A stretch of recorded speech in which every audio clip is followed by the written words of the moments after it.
Hello, everyone, and welcome to the Games and Simulation Conference preview. So we have quite a few of us here today. So we're going to go ahead and head through our conference overview for all of the Games and Simulation Network viewers that are out there. So and those of you that watch it later too, you can have fun and let us know how great we're doing. Yes. So without further ado, we'll go ahead and we will hand it over to Kay. Hey everybody, what we're going to be doing now is we'll introduce you to the different officers.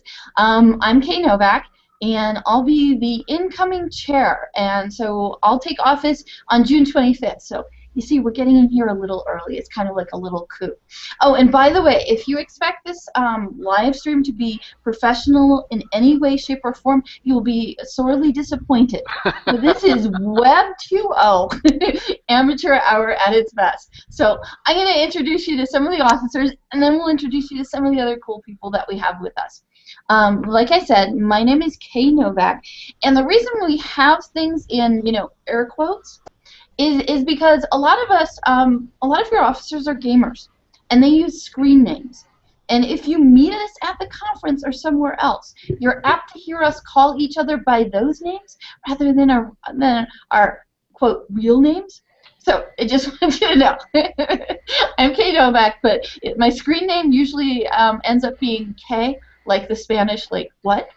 And then our next person who will be pulling up right now is our professional development person, who of course is showing off the Twitter as a professional development tool. What? And I clicked camera and my camera didn't go on. Oh, and I was on. You saw me earlier. Oh gosh, this is. Oh, what can I say? You're not going to say the infamous grid. So Tanya Martin, who's also known in blogs, in Twitter. There I am. Hi. Also engaged. Okay. Hi, everybody. Hello. So this is the infamous grid jumper, and then she is your professional development officer, actually for games and simulation for the next 2 years. Now, the next person that we're going to show is Joseph Doan. And Joseph, his screen name is Izzy. And you'll just have to get used to this. And let's go over to Izzy. Okay. Izzy. Yes, hello.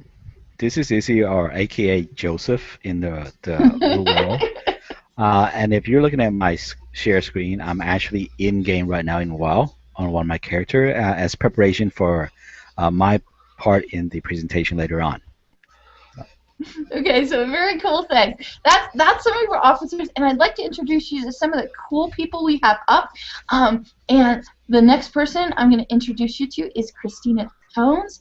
And if you hear us calling her Cam, that is because that is her screen name. And so, Cam, go ahead and feel free to wave. Got my crocheting here. I'm ready to ravel. We should tell you, Cam is also doing a very special presentation with online learning. She's going to be in one of the Ignite sessions, and she's going to be showing a very alternative online learning community. And obviously it has something to do with yarn, right?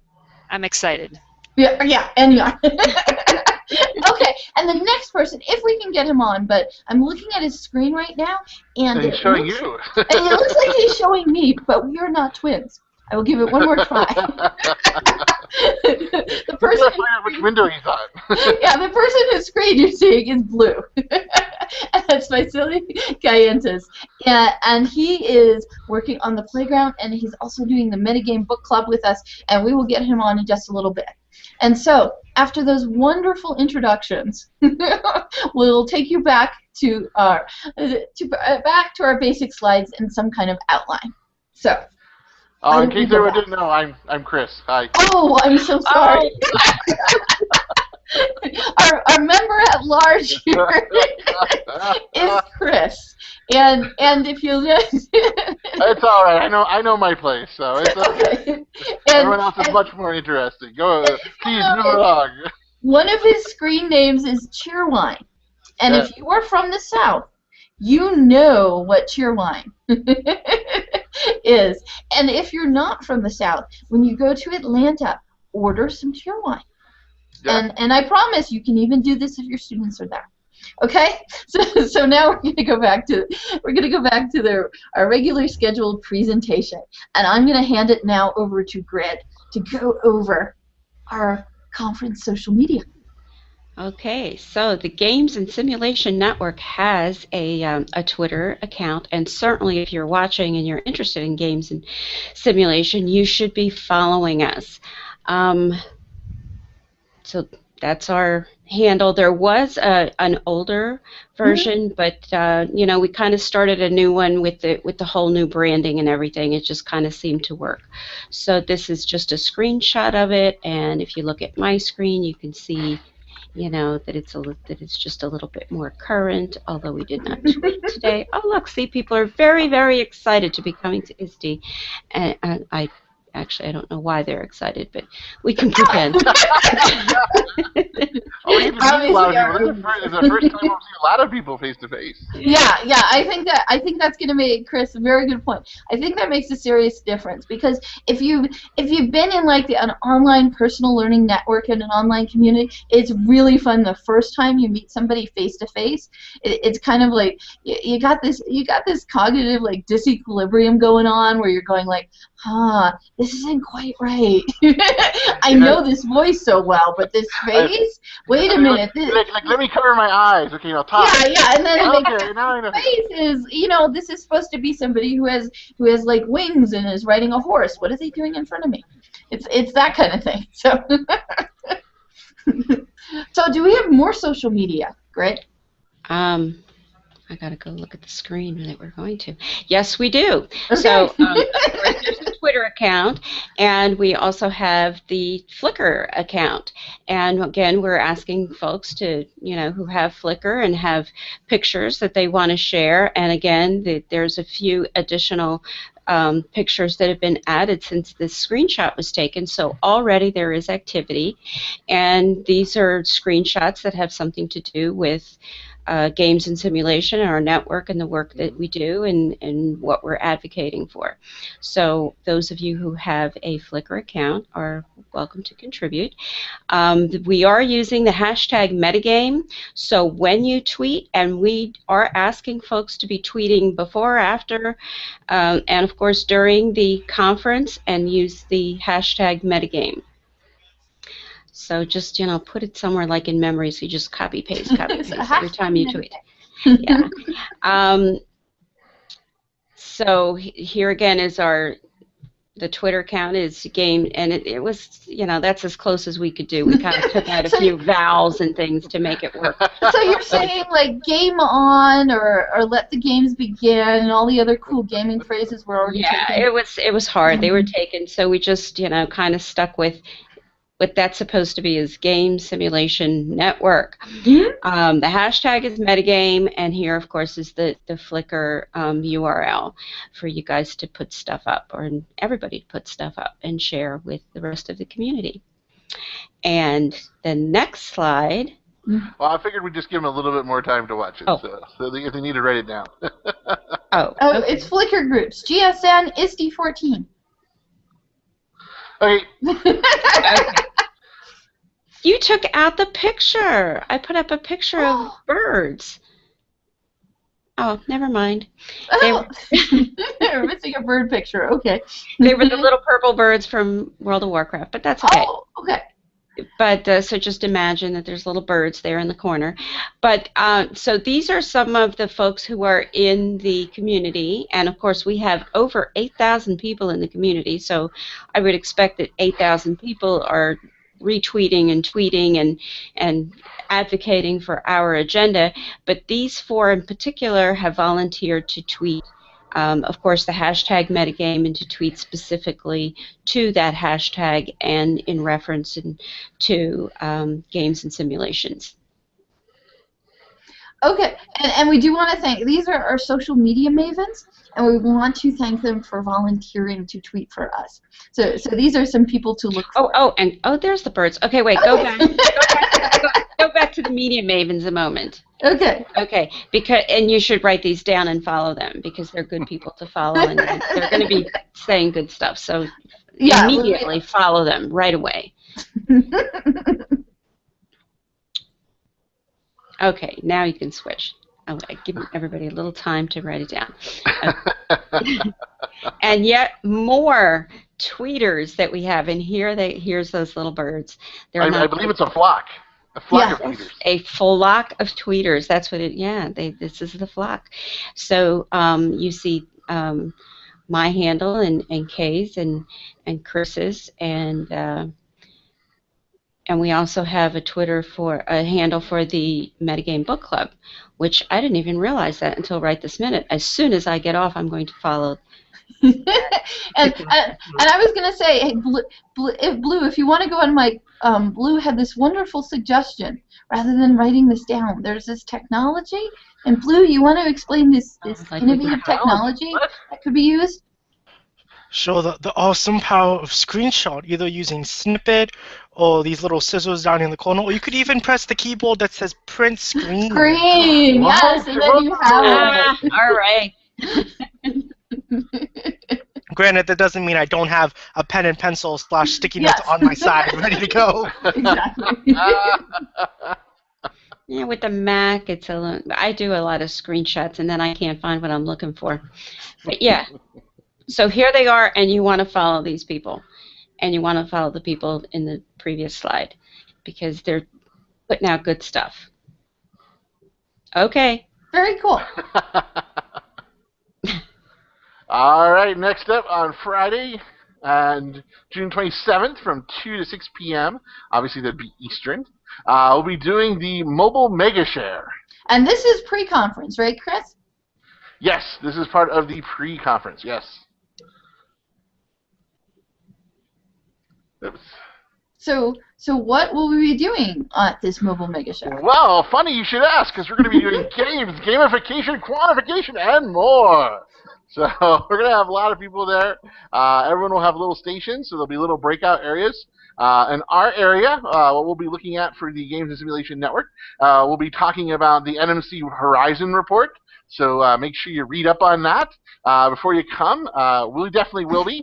Some of us will be cramming more than others. They can still come if they don't read ahead of time, right? They can still talk. It'll be a pop quiz, yes. And these are round tables, right? So people sit around and talk, right?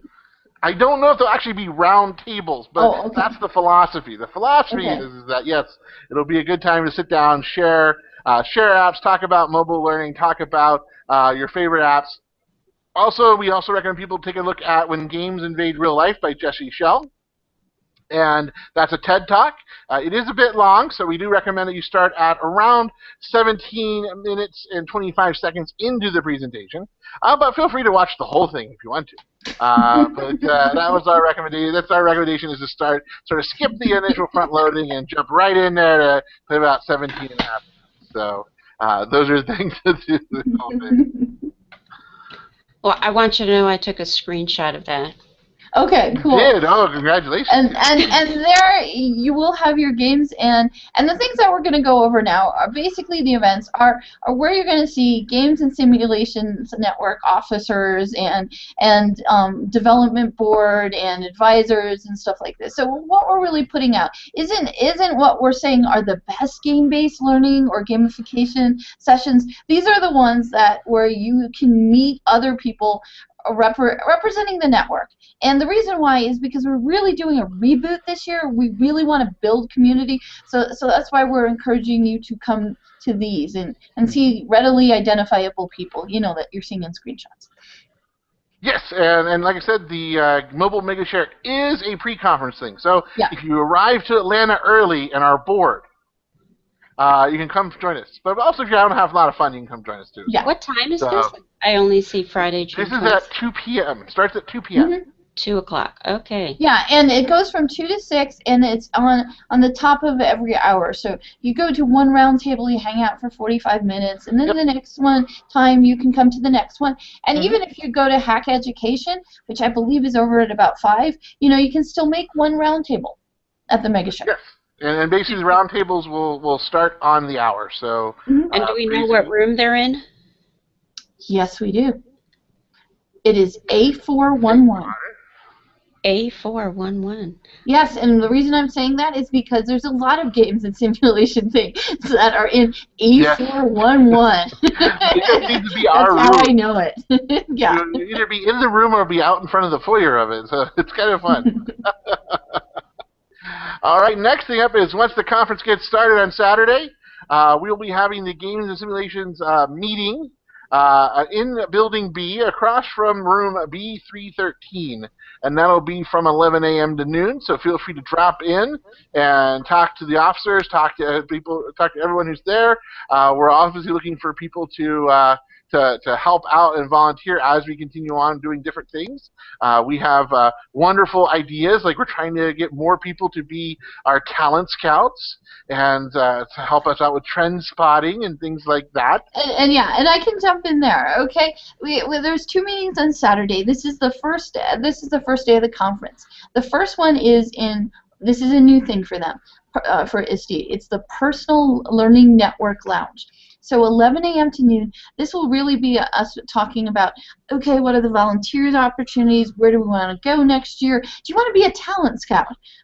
Which is really how we're trying to get people to report on all the cool sessions. And we have a nice form, and I don't know, maybe we even have a sticker for you or something like that. But if you show up at 11 a.m. and you're willing to be a talent scout for us, we'd be most appreciative. But then at 3 o'clock, this is a huge networking fair. So all 24 networks, which used to be SIGs, are going to be in this huge ballroom, and everybody's going to be coming in, and people are going to be shaking hands and greeting, and you get your ribbons and stuff like that. And come talk to us. But chances are you're going to want to talk to some of the other SIGs, but if you just want us alone, you just want to talk to us, you want to give us your full undivided attention, then that's at 11 a.m. on Saturday. All right, and Kay, thank you for covering the rest of my slide. So I said it better. It works. What Kay said, so feel free to rewind and go back and listen to Kay again. And that's basically what I would be saying as well. So the Community Network Fair is a really awesome time to get out there to see what the other networks are out there, because as Kay said, they are switching names, so we're rebranding. We're no longer SIGs. We're now we're all networks. Yes. So next time maybe we'll be dendrites. Maybe we'll be neurons and cells. But we'll have lots of fun. So the networking community is one of my favorite areas. I get to meet a lot of different people, talk to a lot of people, and it's a good time to ask your questions about the different networks and see what type of stuff's out there. So it's something you're always going ahead and seeing out. So next up, we'll go ahead and we'll turn it over to Izzy. Oh, thank you. So I'm going to be talking about learner analytics in MMORPG. So if you switch over to my screen, I'll show you here. I'll just get started. Like I said earlier, I'm in World of Warcraft on one of my toons. It's actually a mage. And how does learner analytics works? Some of the tools that are in the game, and I'll be talking about specifically the in-game, right? Because that's where characters in there, they're trying to beat the latest and hardest content the game has developed. And one way to do that is actually really the only way to do that is you have to optimize your performance in the game. And how do you do that? There are several tools you can use. For example, there's an add-on actually, that we use in game that's pretty much a prereq for any raiding group. If you ever notice, if you're in the game and you see some guild that are actually recruiting members for raids, they actually require certain add-ons that you must be installed, right, so that you can perform. One of those is actually recount, and I can show it here in the bottom left-hand corner of my screen. But Izzy, you don't want to give away everything, because if you do, will they come to your poster session? Well, I'll just say there's the recount data. Okay. So you're tempting them with data, right? Right. Yeah, I have data. And I heard data. Yeah. I talked about optimizing, right? So how do I know that I'm optimized? And I just want to use my screen right now as an example because I was just involved in a little adventure that we had on the Timeless Owl. We took on one of the rarest rare, and it has like 300 million hit points. I might be exaggerating that. I don't know. But as you can see, there are several different folks that I invited into my group. And I actually have damage per second data for everyone that was in my group. And I can see how it stacks up, right? I can see for my performance compared to everyone else, how I did. And if I want to actually see what was it that I did, I can pull up another set of data that gives me the breakdown of my activity. And I can actually do that for every member. Graphs, data. Right? So that's a very critical tool for using optimize my performance or actually review my performance so I can see where I'm weak, where I'm strong, what I'm spending too much time on, so on and so forth. But there are also other tools outside the game that I also rely on. And some of those I can show you. For example, here's a screen where there's a tool, it's a meta site, right? That gives me specific information about my gear. Okay, and in the game you have gear, and then you have what are called gem slots, where you actually add gems to them that boost certain statistics. So there again, there's that data word, right? Statistic. It's all math, right? So what you're saying is that if they come to this poster session, they're likely to learn the secrets of why good gamers know their stats and probability also, right? Exactly, without having taken any stats class. It's amazing how you pick these things up as you read these sites. So the poster is going to be all the secrets of math statistics in World of Warcraft. Now, if I'm getting this right, there'll also be a bit on advanced research skills and strategies that also have to do with reading comprehension, right? Exactly. It goes to what you just mentioned before. It's all of this stats stuff, right? Like I said, most of the gamers out there have never taken a stats class in their entire life because we all know that people are just terrified when they hear the word stats, right? They just freeze, right? Chris, you're a stats teacher, right? I play one on TV, yes. Okay. But that's actually true, you know. These meta sites that I'm using, right? I didn't create them. So how do I know? How do I decipher what it is I'm looking at? Okay. Advanced research skills. It's magic. For an example, here's a site that's Icy Veins, and it has statistics explanations. Okay. Yes. They may give explanation, but still, how did I find this? How do I decipher the information that they've actually put on this page? That's where all the analytical skill, research skills comes in and actually gets developed. And as Blue says, you know, it's not like math and reading are part of standardized tests or anything. Yeah, but I will tell you because, and I think Grid can jump in on the Math Common Core from 9 through 12. That looks a lot more interesting than the examples they give, if you bought a lottery ticket, what are your chances of winning based on this, and this? I think that I don't know, maybe most of our students and some of our teachers would prefer to get their math, stats, and probability, you know, through something like this. Yeah, it sounds like it would be more relevant to them. Yeah. It's applicable, right? Because most kids aren't going to go out and figure out other things that maybe grown adults normally engage in. But if you're talking about kids, I mean, they tend to not worry about real-world issues that their parents deal with. So, but aren't there some real-world kind of math things going on in games as well? Absolutely. Like selling, like money. Mm-hmm. Right. So because there each time you optimize... We're trying to at least keep some things interesting. Over the whole presentation. Right. So, but even there, you can talk about money. Because, for example, if I use these sites to tell me how to reforge, it actually costs me in-game currency, right?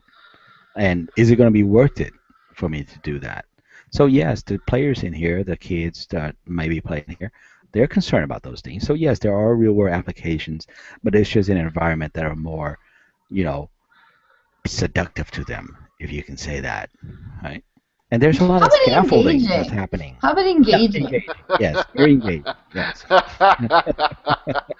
All right. So we'll go ahead and we'll move forward. So next slide. Actually, going backwards here because the mouse is having fun. We have the obligatory awkwardly blank slide in the middle of the presentation. So, congratulations, everyone. I'll make sure we feature that. Okay. You should get a screenshot of that. Next up is grid. And I know I had the, oh, it's right here. Because I did want to do a little, let me look at yours. Okay, you have it up. So we're going to talk about the Machinima Fest. Mm-hmm. So the next event at ISTE, which... And this is on Sunday. So we've done Friday, Saturday, and now Sunday. At 5:30, and kind of backing right up to it is something really, really fun. So you want to come to both of them. Someone else is going to talk about the next one. So I'll only talk about my slide. So from 5:30 to 6:15 is the EduMachinima Fest. And this is a time where we can watch machinima that students and teachers have created.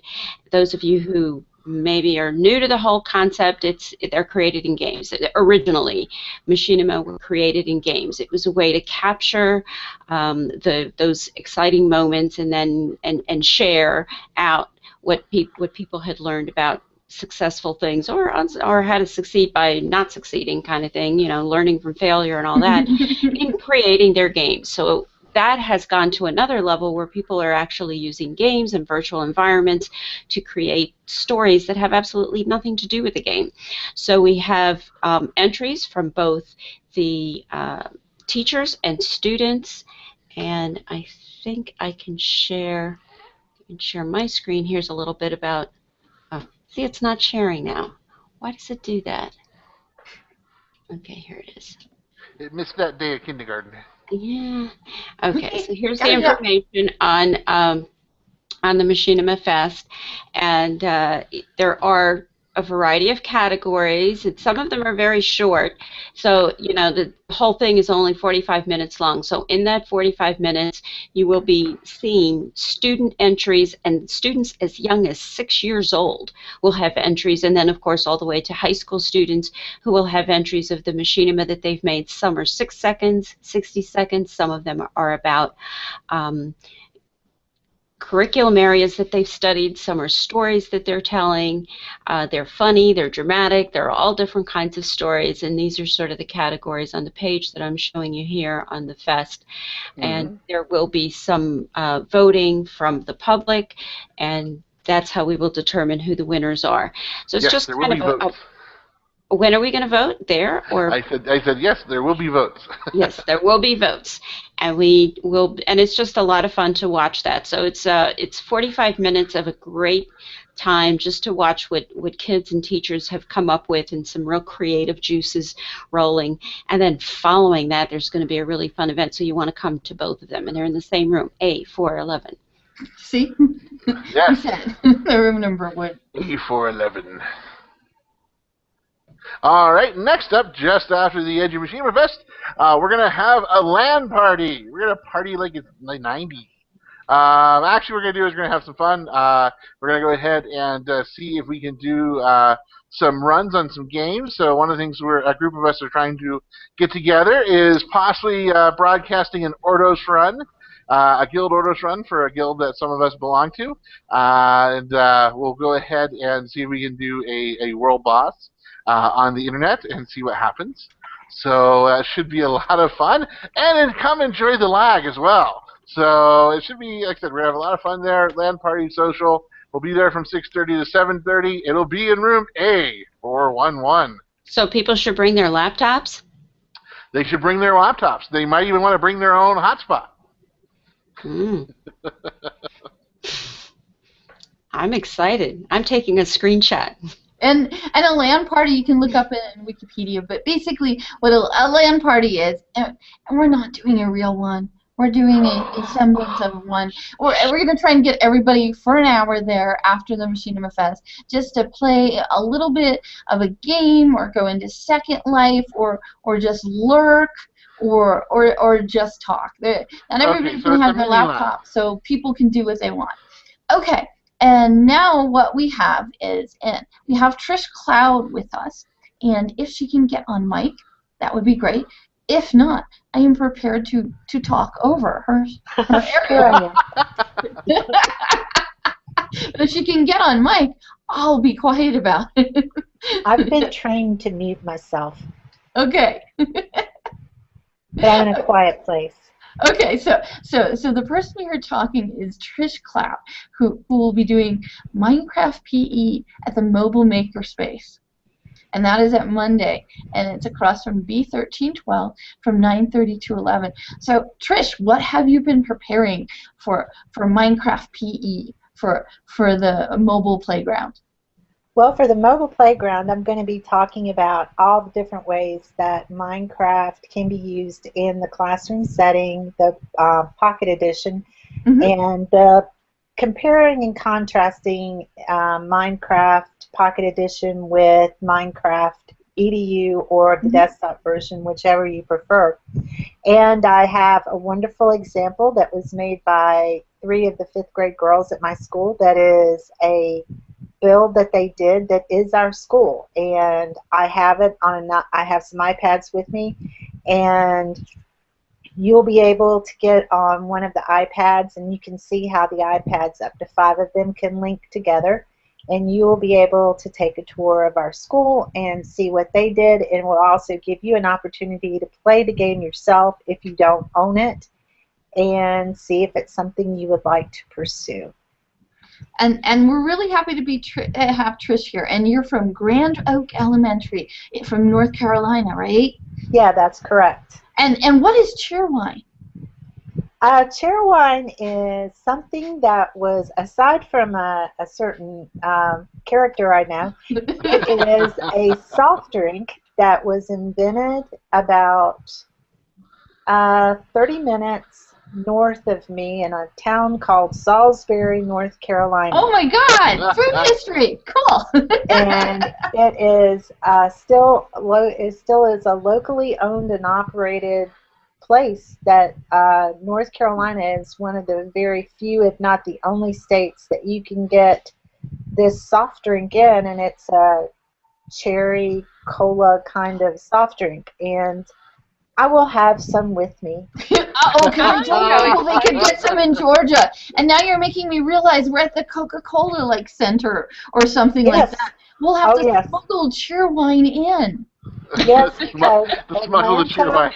Yes, we'll smuggle the cheerwine. On day of the Coca-Cola bottling of Coca-Cola, it is there in Atlanta. World of Coca-Cola is in Atlanta. So we'll smuggle in. So we'll smuggle in the cheerwine. Yes, we will. Trish, do you recommend that we download this to our devices prior to coming to this event at 9:30? If you want to, I will tell you that either on Android or on iOS, the app is $6.99.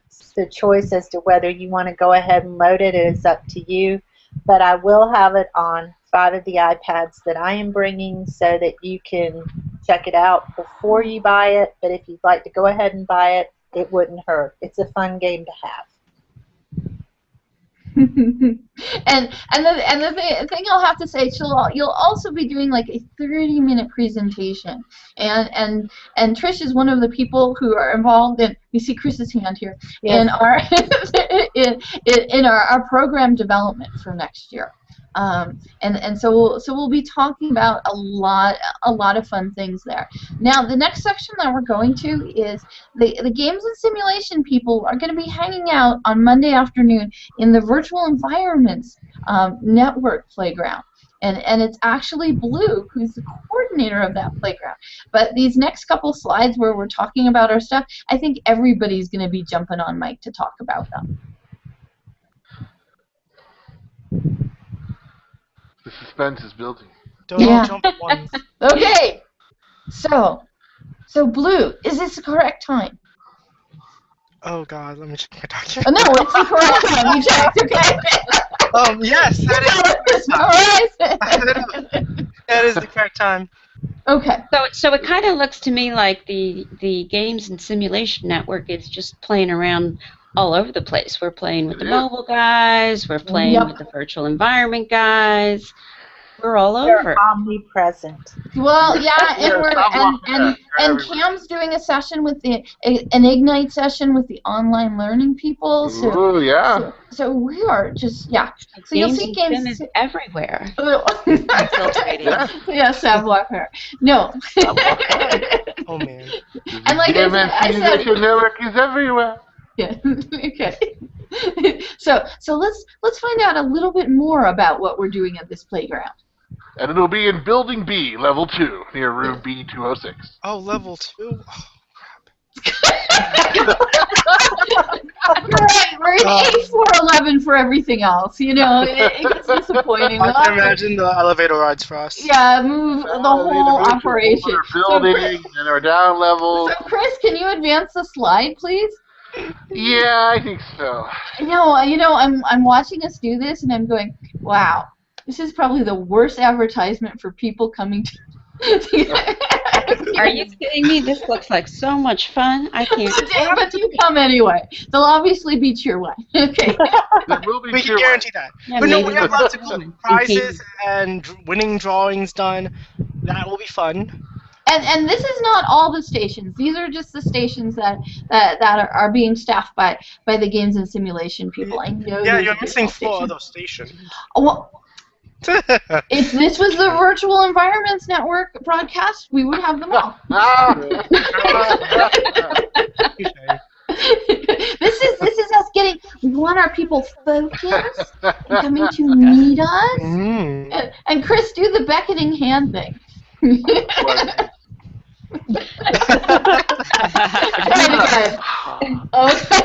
Okay. There we go. We'll go back to the slide. Run away! So these are some of the stations. Obviously, you can guess who will be at that Minecraft one, but also, and we're going to be playing these stations like we're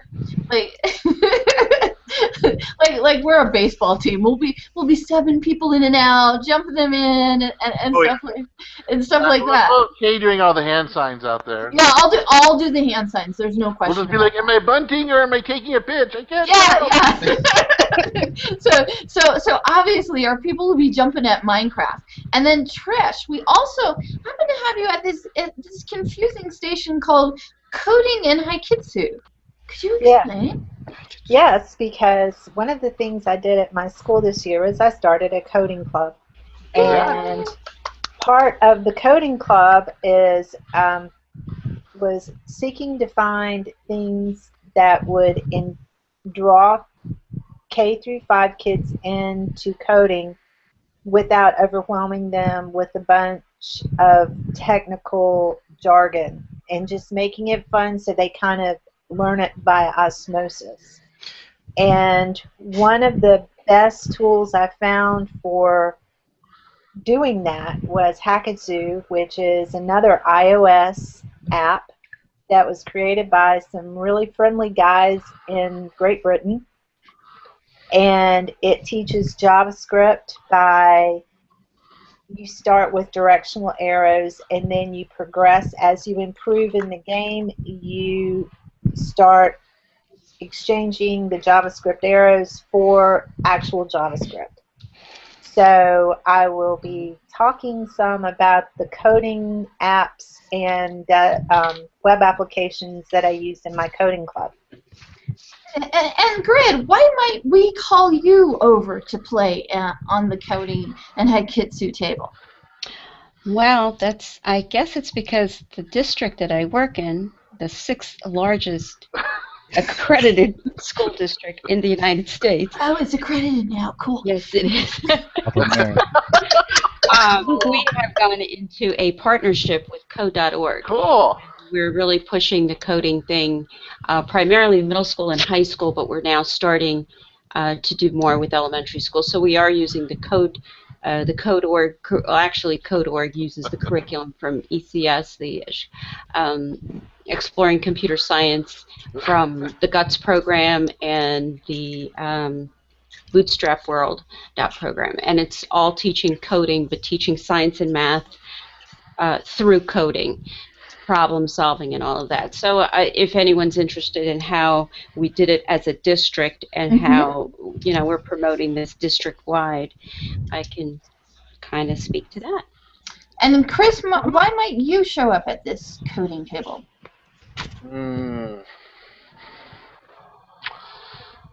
Don't know. Okay. Actually, what I did in my, I'm an associate dean for career and technical education, and what we did is we actually ran a hackathon for our community college system, which is 13-member colleges. We've been running that for the last year, so we've had some interesting experiences with that, and happy to talk about it there at the actual event. And how you made the coding, coding events like day long, and you even did an overnighter. Yep, we started off with the idea of doing a 24-hour coding event. We did one of those, and then the students were like going, we actually prefer a more condensed version, and they actually get quite a bit done during that condensed version as well. So it also significantly reduced our cost for us to do that. So it's a lot of cool stuff to talk about. So who would like to chime in about what you might hear about at the World of Warcraft table? Advanced research skills from gamers. And maybe you might actually meet Joseph Doan there as well. So. You might who is that? You might be able to see him. I don't know if he's going to be allowed to carry his bow or gun into the actual. I won't accept that it's him unless he's carrying the bow. Yeah, so since he does play a hunter class, I don't know if he'll be able to get through security for that, but I'm sure he'll try. Oh, I'm sure he will try. We'll be shooting data out at you. There we go. So just about everybody who's on this call, again, we can have them go in and sub at the World of Warcraft table because most of us have used it in a classroom or have been using it for research, and we all are raiders. We have level 90s. Yes, we all are end game, highest level World of Warcraft players. So, yes, sure. and don't let that intimidate you because we all started out at level 1. And some of us still feel it. Yes, we do. All right, next up is the Metagame Summer Book Club. Who'd like to talk about that? I'll go. Okay, cool. So we are doing this awesome book club. I'll put that in quotations. Hashtag metagame. I'm telling you, share the. Well, I have 2 different tracks, but that means it doesn't necessarily mean we have 2 different books.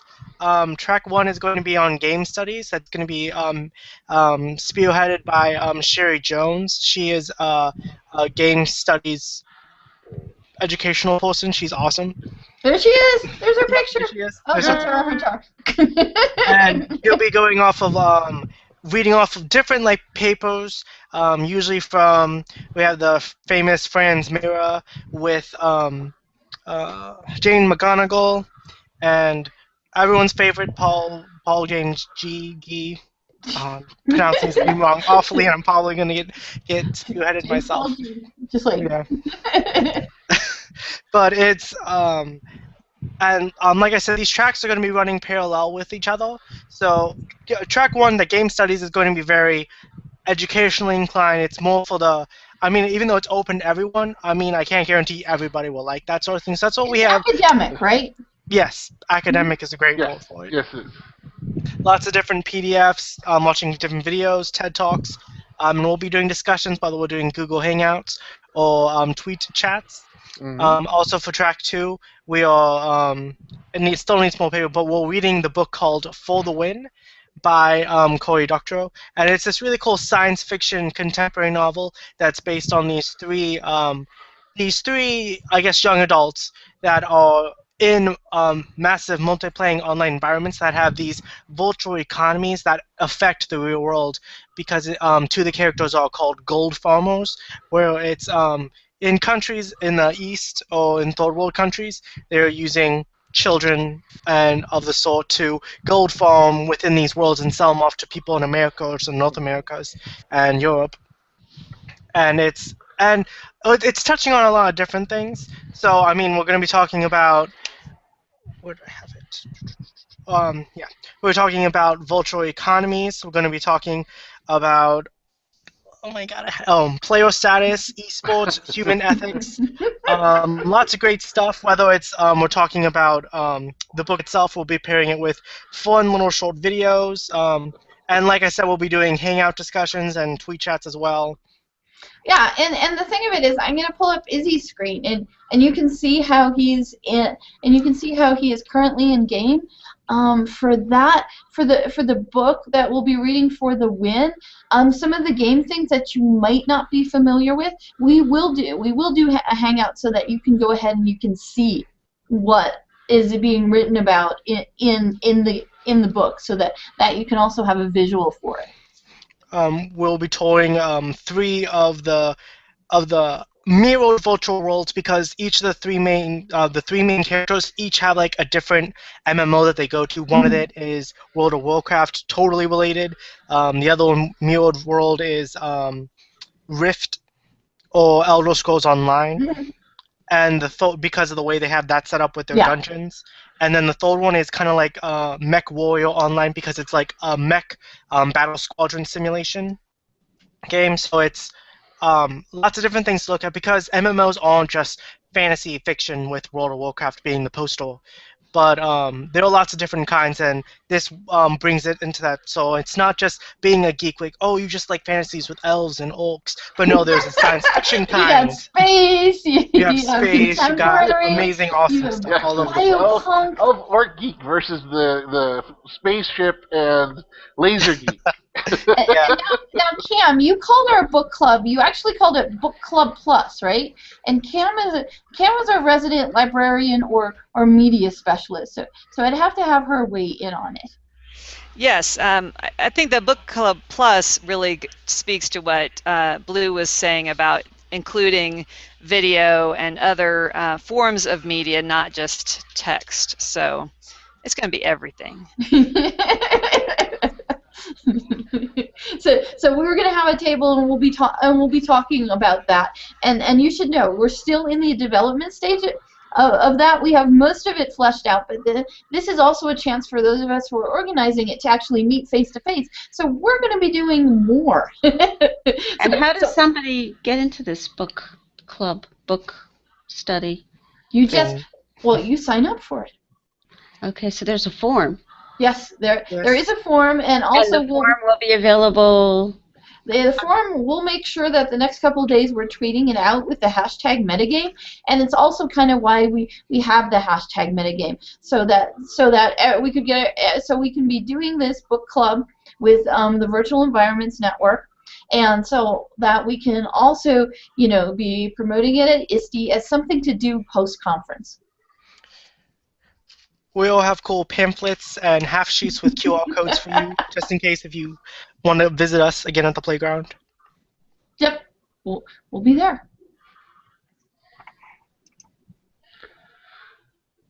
So this is a list of some of the presentations, right? Yep, some of the other presentations: VEJ and Oculus Rift, the Heir to the King, the Heir of the King, an open sim adventure. A look back at Minecraft After School Club. Advanced Research Skills and Strategies in Games, Metagame Book Club, and the Coding Club. Very cool.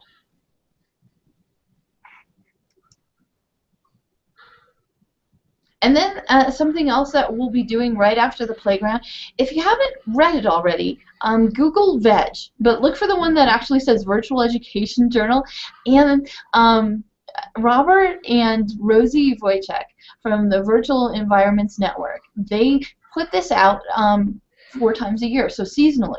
And what it covers is it covers the most interesting things that are really happening in virtual environments and also games. And from 5:15 to 6:30, for Birds of the Feather, this Birds of the Feather is really inviting the Virtual Environments Network people and also the games and simulation people to come and look at the awards from last year, think about who you'd like to nominate and what kind of things, educationally you want focused on. So the thing of it is, please come and visit. And this is still Monday. And then we're going to go on to Tuesday, right? I don't know. Let's see if it behaves. Yes, on Tuesday from 1:15 to 2:15. Okay, so an hour. Yeah, that's kind of weird. 5:30. Oh, that 5:30 shouldn't be there. Skip that 5:30. 1:15. Okay. So ignore this one. Ignore the 5:30. It's not supposed to be there. Okay. So for 1:15 to 2:15 in B405, because it'll be a different room, we're going to go ahead and you're going to introduce people to an alternate reality gaming. This is not a game. Learning with alternate reality games. So basically what we'll do there is we'll have a surprise for you. And then we'll go ahead and we'll talk about alternate reality gaming and some of the platforming that's out there, as well as talking about what it takes to make an alternate reality game. So it'll be lots of fun, a little bit of play, lots of discussion as far as answering people's questions, as well as maybe possibly brainstorming if people want to work together and find collaborators. It's a lot of fun. You can do these at a distance. You don't necessarily have to be locally, geographically located really close together to be able to put one together, but it does help you go ahead and do a lot of those things. So Tuesday from 1:15 to 2:15. Next up, we have the Games Simulation post-conference, because the pre-conference and the conference were not enough for you. So now it's time to talk about what's going to happen after the conference.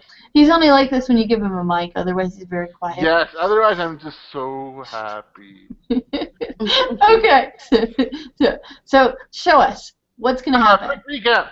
We will have the Metagame Book Club. There'll be 2 tracks, game studies, as well as For the Win by Corey Doctorow. Good deal. Follow us at #Metagame. Okay. Or go to the Google site, Metagame. Okay. That'll go on throughout the summer of 2014. We will also have the VEJ Awards. Yay! So the brainstorming that we'll be doing, they will be taking them and basically making the awards, and you'll be giving the nominations. So what you're doing on Monday evening, expect to then come to the award ceremony this summer, after they put it out and have everybody vote. So the awards ceremony is online, obviously. Yes. And then we've done this. We did this last year. We're doing it again this year. And this was a collaboration between the Virtual Educations Network, Inevitable Instructors, the Mobile Network, and now the Games and Simulation Network. On November 14th and 15th, we will do another Minecraft Unsymposium. So this means about 10 hours divided up into 2 days of come in, play on the Minecraft servers. We'll have lots of Google Hangouts concerning this, and talk to people. So we do our Unsymposium. Very different from a conference. It's more like this because it's really informal. Yeah, and a really cool thing about the Google Hangout is even if you can't get into someone's server, you can still go ahead and see what is there. So that's a really cool thing about it. I believe Kay is trying to either smother us with a flyer. Or look for these flyers. Look into the form. Look into the flyer. Okay. So, so again, that'll be November 14th and 15th. Yes. So as always, we have social media and more. So there's lots of things there. So follow us there as we continue our march towards the end of this presentation. Yes. So we're sort of winding down here. And so this is just this information again. And as always, screenshot. Okay, that should be long enough for a screenshot. So next up is Grid will have the last word. Well, I don't know if she'll have the last word. But. Metagame. Hashtag metagame. Hashtag metagame. All right. Well, thank you, everyone, for watching. Thank you, everyone, for attending here in Hangout. Our lovely little attempt at a short, quick, fast presentation. We are going to look like we're going to wrap it up within an hour. So obviously, we're very chatty. So we look forward to seeing everybody at the conference as well as online. Thank you very much. See you everybody. Later. Bye. Bye. Bye.